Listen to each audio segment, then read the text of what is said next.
Well, here in Spain, Brett Hanson joins us again this week. How are you doing, Brett? Yeah, I'm doing good, Howard. What about yourself? How's everything going? Well, I'm still hoping for some cooler weather. Well, we're around the end of August anyway. Well, last week we discussed the results of the UK government consultation following last year's autumn budget. We also mentioned using strategic financial planning to avoid unnecessary taxation. So, strategic financial planning, you use this term quite frequently, but what does it mean? That's a good question, Howard. I would say strategic financial planning is very different to the kind of advice financial advisors were providing some years ago, when you would sit down with an advisor and they would simply sell you a product or a range of products depending upon what your needs were.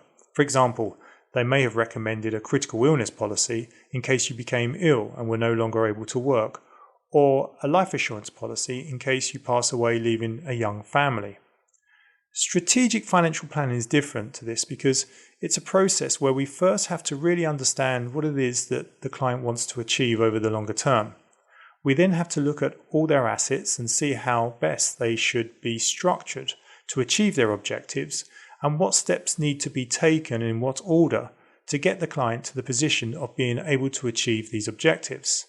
And this strategy can actually play out over several years, especially when talking to, say, UK residents wanting to move to Spain, because it's imperative that if we are restructuring UK assets in order to achieve their objectives, then the timing of the restructuring has to be correct in order to avoid what could be some quite horrendous tax consequences in Spain. For example, they may want to sell their UK main home, but if they get the timings wrong and sell it in the year that they move to Spain, then depending upon when in the year they move to Spain, they could find that the sale of this property is liable to capital gains tax in Spain, even though it was sold before moving here. Likewise, this could also happen if and when ISAs are encashed, as these are tax-free in the UK, but liable to tax in Spain. This sounds quite systematic. Is there a process that you follow?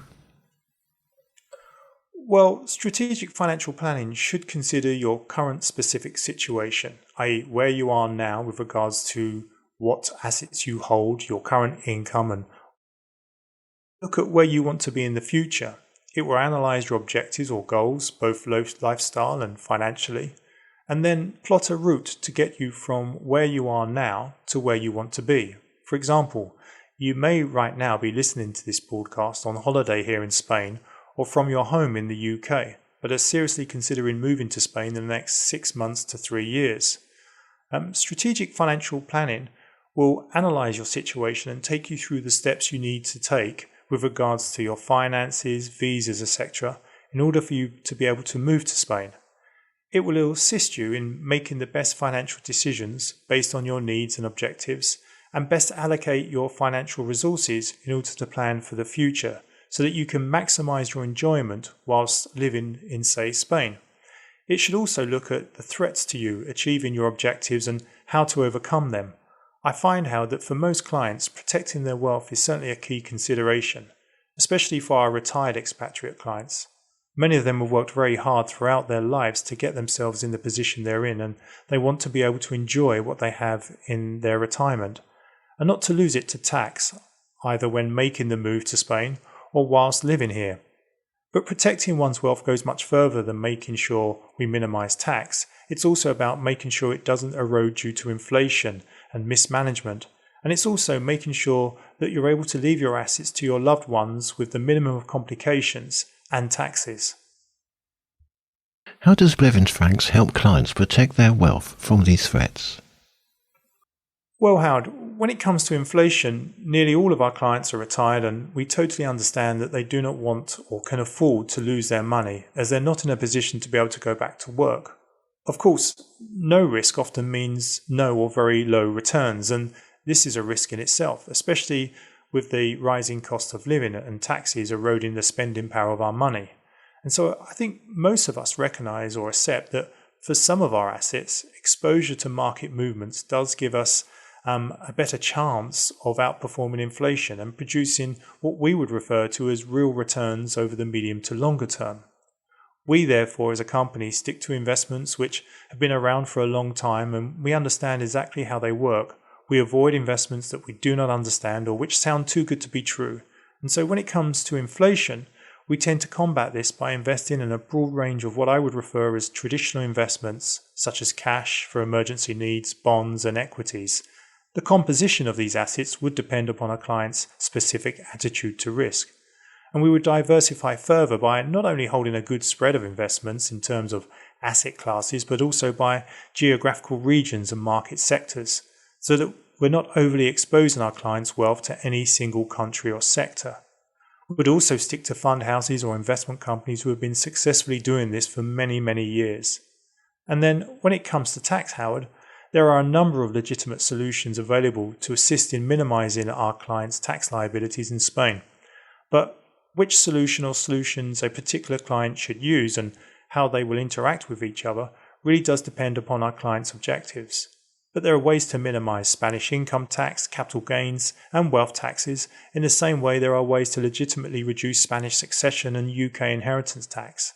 So, by developing a strategic financial plan, we can look to minimize taxation on both the restructuring of our clients' assets and ensure that they're tax efficient whilst they're living in Spain, and tax efficient should they leave their assets to their loved ones. How important is it to take personalised advice and make sure our financial planning is based on our own specific situation and objectives? Well, Howard, I would suggest that personalised advice for financial planning is just as important as obtaining personalised advice for health. And whilst you can have, say, two individuals or two couples with similar objectives, for example, both could be living in the UK and looking to retire to Spain and in the not too distant future, when you delve deeper, it's likely to have differences with regards to the value and makeup of their assets, how much income they have and where it comes from, family dynamics with regards to children and stepchildren or family members, and how they would like to distribute their wealth on death. Even the timing of the move can make a significant difference. For example, the advice given to someone 1 month away from moving to Spain could be very different to someone looking to move in, say, 2 years' time.